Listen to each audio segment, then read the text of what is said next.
अस्सलामुअलैकुम सामीन। 10 रमज़ानुल मुबारक है, 12 अप्रैल है। सोशल इंडिया न्यूज़ में आपका खैर मकदम है। आज की ख़बरों की शुरुआत कारी मोहम्मद असद गोरखपुरी की नमाज तरावीह की तिलावत कलाम पाक से की जा रही है।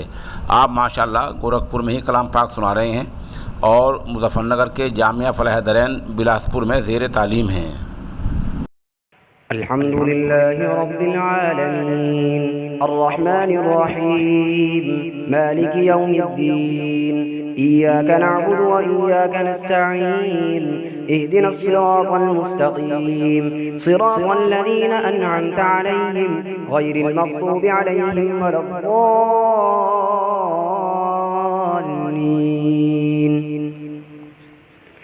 वलौ युअज्जिलुल्लाहु लिन्नासि श्शर्रा इस्ति'जालहुम बिलखैरि लक़ुदिय इलैहिम अजलुहुम फनदरु الذين لا يرجون لقاءنا في طغيانهم يعمهون।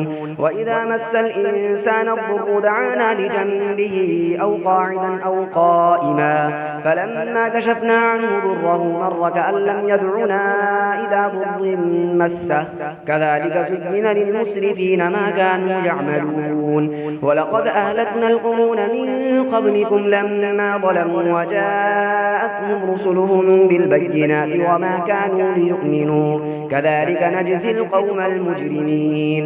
ثم جعلناكم خلائف في الأرض من بعدهم لننظر كيف تعملون.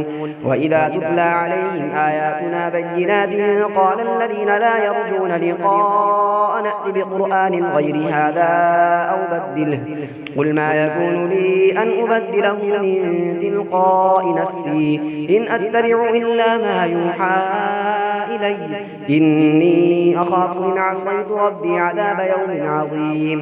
قل لو شاء الله ما تلوته عليكم ولا أدراكم به فقد لبثت فيكم عمرا من قبله أفلا تعقلون. فمن أظلم ممن افترى على الله كذبا أو كذب بآياته إنه لا يفلح المجرمون.